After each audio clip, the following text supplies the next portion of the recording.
So we're doing this entire month, a series called Triumph. The reason behind this, like, why do people fail to overcome failures? We're all are struggling in one way or another way in our failures, but because there's a failure doesn't mean that life is going to be like that. When we go through failure, we can always find a way to overcome them. So last week we dealt with an important message, and this week we're going to be dealing with the stepping out of my past. Next week we're dealing with forgiveness. It's going to be powerful message, and I'm excited to bring that message next week. And I pray that you would come with your family members and invite somebody else with you as well. So today we're going to be focused on the next few minutes that stepping out of my past. It's kind of every time when you hear the word past, you think about a couple things, like you think about what you used to do, what you used to dream, what you used to sing, what you used to eat, and there's so much you can talk about everybody's past, right? We all have a past that sometimes we want to talk about it, sometimes you don't want to talk about it. Have you ever felt sometimes when somebody asks you your story, you're like, no, you don't want to know my story because it's really too ugly, and you don't want to really know what I used to do before I became who I am. We all have a past. There's nothing wrong with the past, but sometimes, as we are maturing in life, if we don't deal with that past strategically, then what happens is that past will eventually haunt us. Have you ever thought of this? Let me show you the scripts. It's like your past has the power to shape your future. In other words, like if we don't deal with that, if we don't really, take leadership on the past, eventually it will shape us who we become. And a lot of times, we even, you might find yourself disliking yourself doing certain things. You might find yourself, questioning yourself with certain things you do. And then you always put yourself in a lesser category, thinking that I'm not good, I'm always bad, and I can't be smart, and I'm weak, and I'm this. And it's because the past that we used to have created that kind of culture. So wherever you are, if you don't like your behavior, if you don't like where you are, if you don't like your way of leading your life, and then you want to just go back and look into your past and see what is that past that is really haunting me? What part of the past that really shaping my life? What part of the past that really, creating a culture of thinking that who I am? Everybody in this room thinks something about their past. Their past is always in front of them. Have you ever noticed sometimes, you're probably watching a movie and there's a scene that you see in that movie, immediately what you do, you connect your past with that movie. How about when you watch a TV show or maybe a magazine or maybe you're listening to something or a song that you listen, immediately that will take you back to your past and you dwell in the past. You started, meditating that past. But a lot of times we don't really think that the past has an incredible influence on our lives. If we don't start changing it, we're not going to able to see our future, and we're not going to able to enjoy the future. You're going to have a passive life. You're not going to have an excited and compelling life. You're not going to have life that is, I'm going to accomplish something, I'm going to do something, and you're always going to give up on certain things because your past, in the past that you used to give up, in the past that you used to not to go further, in the past that you used to judge people in this way, and all those things will lead us into going nowhere. And so today, next few minutes, we're gonna help us to understand how do I get out of that, shadows of my past? How do I pull myself out of the shadows of my past? And let me show you a scripture. This scripture actually sets the tone for today's, kind of message that we're talking about. And it says, this is an ancient manuscript, and the Word of God is so powerful and effective. In Isaiah 43:18, and everybody can see on the screen, and you that are watching online, you can see it as well. I'm gonna read it. I just want you to just kind of try to think with me for a minute, if you can. Forget the former things and watch the word. Do not dwell on the past. And I love that. And that's in it's in an ancient manuscript which we call Bible. Bible tells us, forget the former things. How many times we constantly connect ourselves to the former things? How many times we even don't forgive some people because I remember what you used to do. I remember what you did. I mean, it's so painful, and it's so kind of an unrighteous thing that we constantly hold grudges against somebody because they did not do what they're supposed to do. And a lot of times we even walk away from their life, and we can be good people and nice people or smart people, but yet still we hate some people. We dislike some people. We don't like to talk to some people. It's just because in the past they just caused us so much damage to my life. How about some people that threw you under the bus? Have you ever been to a situation where some people that totally, threw you under the bus and you didn't deserve it, but they threw you and you're kind of thinking, man, they should never do that. And now I'm a different person and I'm really ignoring them. I really don't want to talk. And even some of you block them in the Facebook because you don't want to, see their posts coming in your timeline. All those things, we do it. But God actually, gives us a lesson to learn in our life to go forward. He says, forget the former things. It is a hard thing to hold on to the things of the past and expect you to go forward. It is very difficult. Anybody cannot move forward when they're holding back the past of their life. Nobody has proven that gone further in their life holding the past of their life. So you and I have to learn to forget those things. Sometimes, it may be like a bothering thing. It may be like, heavy on your heart. You don't feel like forgetting. You don't feel like let them go. But, you got to try where you can. You got to try, because holding your past eventually is going to cause some sort of a dysfunctionality and some sort of sickness. Some people even get sickness being unforgiven into other people. So you got to learn to just kind of forgive. And if you don't know how to do it, all you got to just turn towards, talk to the God. Just say, God, give me the strength to forget. Give me the strength to forget those things that I used to be in. I used to do. I used to be part of it. Now give me the strength. And he says, do not dwell on the past. That is the key thesis for our lesson, our message for today. You should not dwell in the past. You know why? It's not good for you.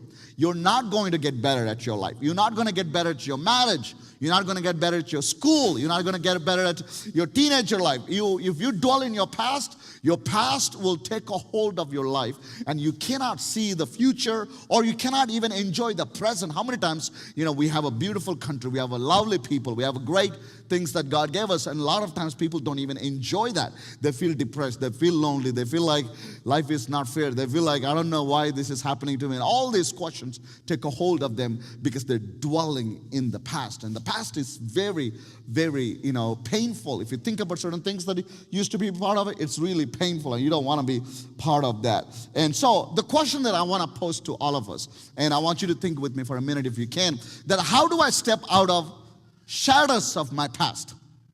There's some things in your life, they're bothering you, right? We know, we all can see it. Like there are certain things that, even sometimes we go back and think this way, I wish I would not married to that person. Don't say if you're sitting next to your wife. I wish I was not married to that husband. Sometimes we even go back to past like, man, what did I do? What was I thinking when I did this? I'm kind of a stupid. But, it had happened. You can't change it. It's now you're married to that person. You don't want to change your spouse. You want to move forward to think, to expect and believe what God would do in your life. And that's why, we got to learn to forget those past things and do not dwell in your past and start moving forward in your future. But the question to all of us is, how do I do that? And it's very, very, easy to say it like, I'm going to forget. And as soon as you go back and you see those ones that hurt you, you immediately remember them right away. How many times we see that, right? And as soon as you say, I'm going to forgive, and I'm going to be very strong when I see them. Wait until you see them on the Thanksgiving. When they come to Thanksgiving, when you look at them, as soon as you start looking at them, you remember the real start beginning to roll. Like, okay, these things, they used to do this, and I don't like how they talk to me. I don't like how they block me in the Facebook. All these thoughts take a hold of our lives.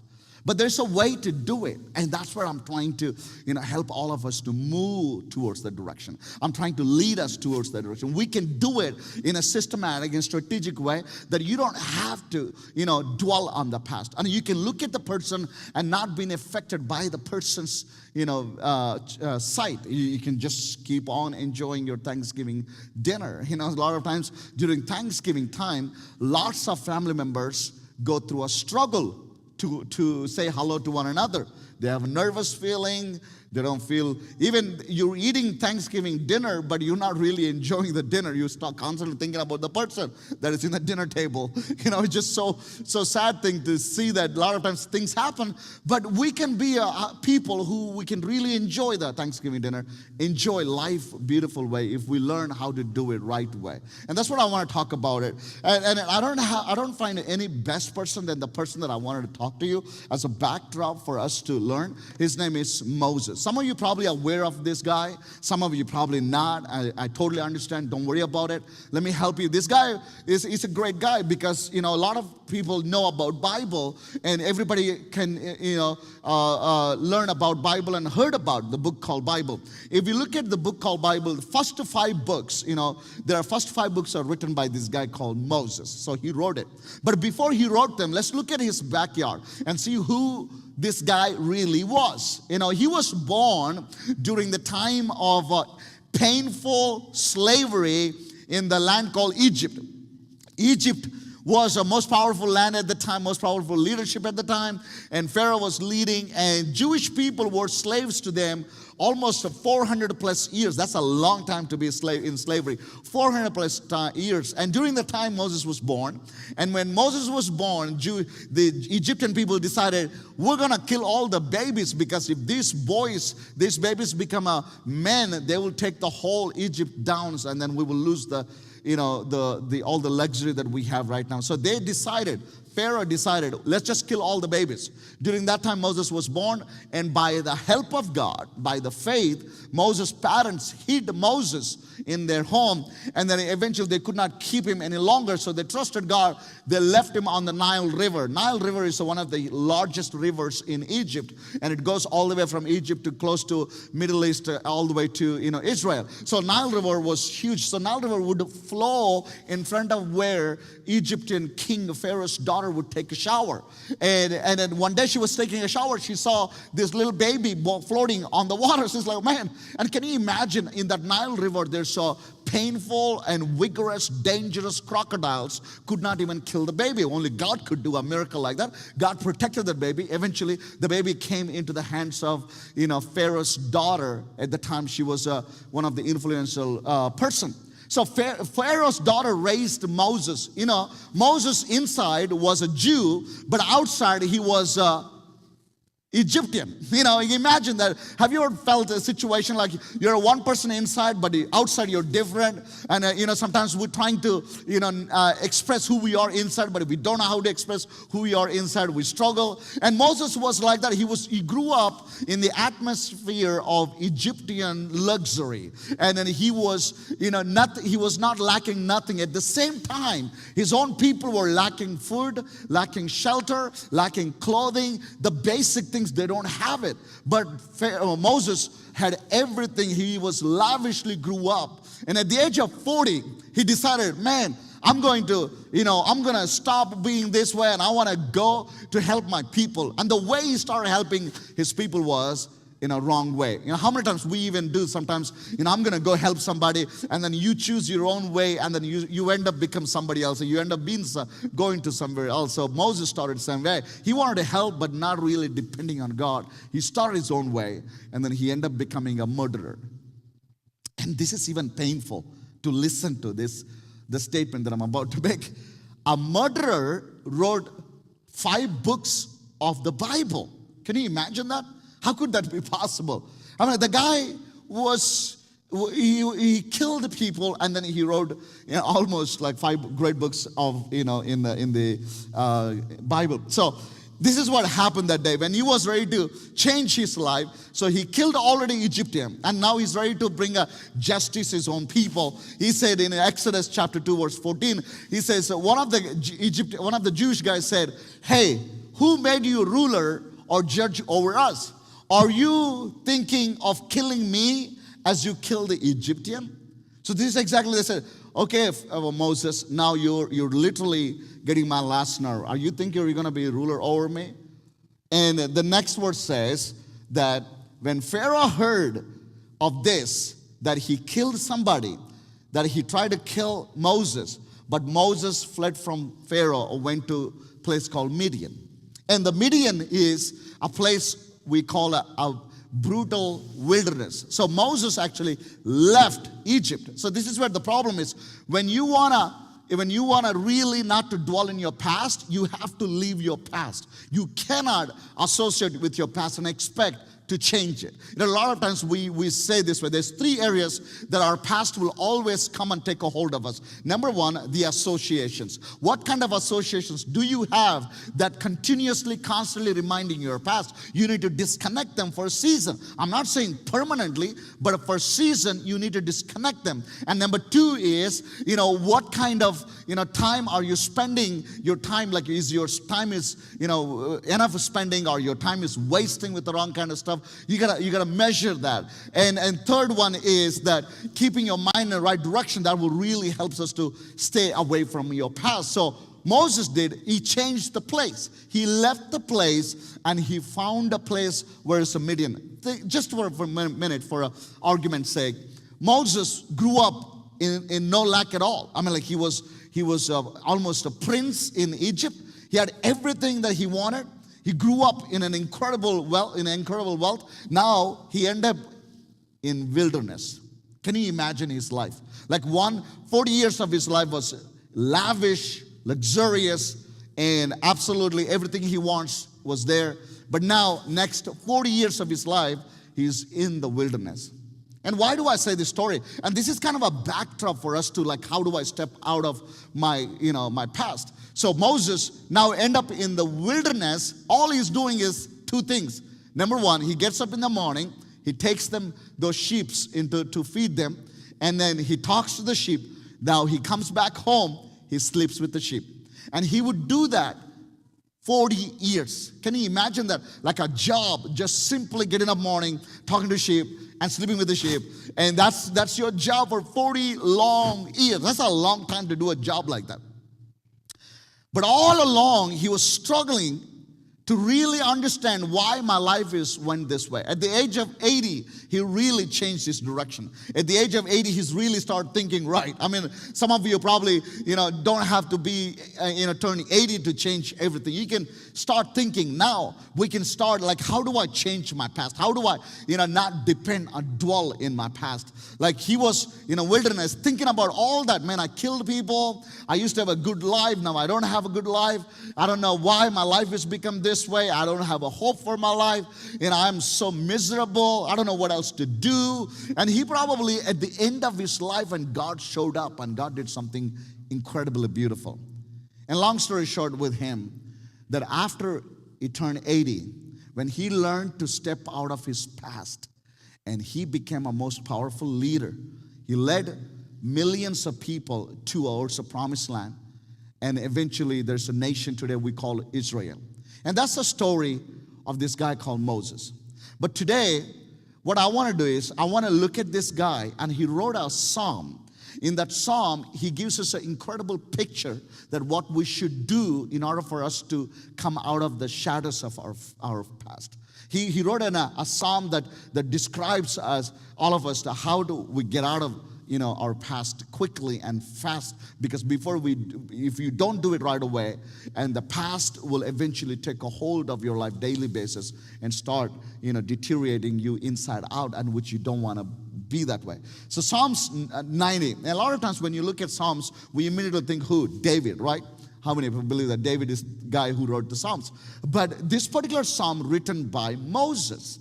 And that's so interesting to see. Moses wrote this psalm, not David. Moses actually gives us in a picture. And some of these verses may sound depressive, may sound like troubling, may sound like, oh my God, I can't believe this is my life. But I want you to just hang with me for a minute and start, wrapping these scriptures around your mind and start thinking about it for a minute. And I believe something God will do with your heart as well. So verse 2, Psalms 90 verse 2, it says, before the mountains were born, or you brought forth the whole world. Watch the word. From everlasting to everlasting, you are God. So Moses is telling to himself or the congregation, he say, I know before the mountains were born, before the world was brought forth, you are God. You are God from everlasting to everlasting. And next verse he says, you turn people back to dust, saying, return to dust, you mortals. Can you imagine this? I'm like, no wonder why everybody at the end of the day leave this body and to go into a place where there's an eternity.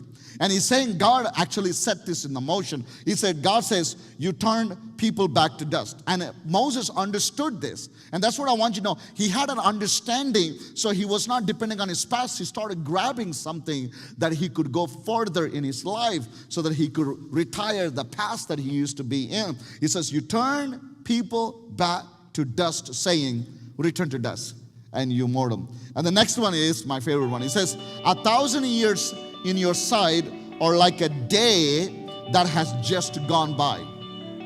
Imagine that. So in the eyes of God, 1,000 years is like a day. And how many times do we think like, years, like 10 years, 20 years looks like too long for us. Like 30 years looks like a long for us. 40 years looks like a long for us. 1,000 years? America is not even been 1,000 years yet. I mean, can you imagine that United States exists since 1700s? I mean, since that time, we still have not even accomplished 300 yet. So it's like, it's like mind-blowing when you look at this perspective that in the sight of God, one day is 1,000 years. In other words, when God sees us, he sees us in that perspective. And he goes on to add something else. He said, let me go back to the previous one. I think I pressed that quickly. Okay, it says, like a day just gone by, or like a watch in the night. So they used to call them watches, like a 4 watches. From every 3 hours is a watch in the nighttime, and Jewish people call. And even the 4th watch is between 3 a.m. to 6 a.m. is a 4th watch, which is also 3 hours. In other words, for entire our life, I want you to think with me, this is so awesome and cool. Entire our life, in the God's eyes, only 3 hours. How cool is that? And when we think about all of this, like God is watching me in all our life. Entire our life. So, all your life, consider to be just 3 hours in the eyes of the Lord. That's who we are. That's who we become, and that's going to be our life. And knowing the truth, you do not have to depend on your past all the time. Knowing the truth, you don't have to always go back to your past. You can retire because you're running out of your time. Every single one of them in this room, and every single one of us that are watching right now, we know we're running out of time. Time will eventually be gone.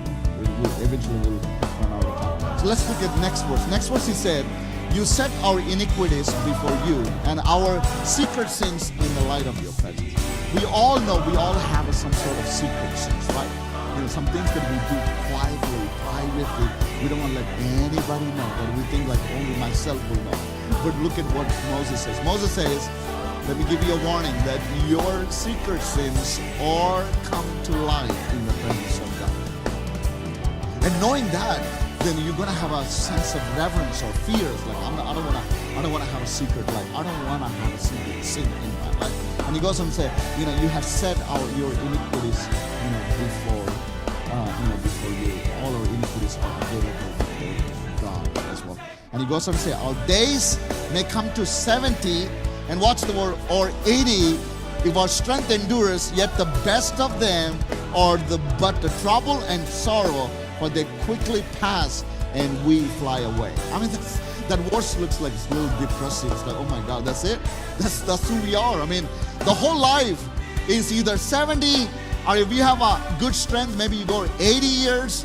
And it says, and best of them, not all of them, the best of them are connected to both trouble and sorrow. Can I tell you something?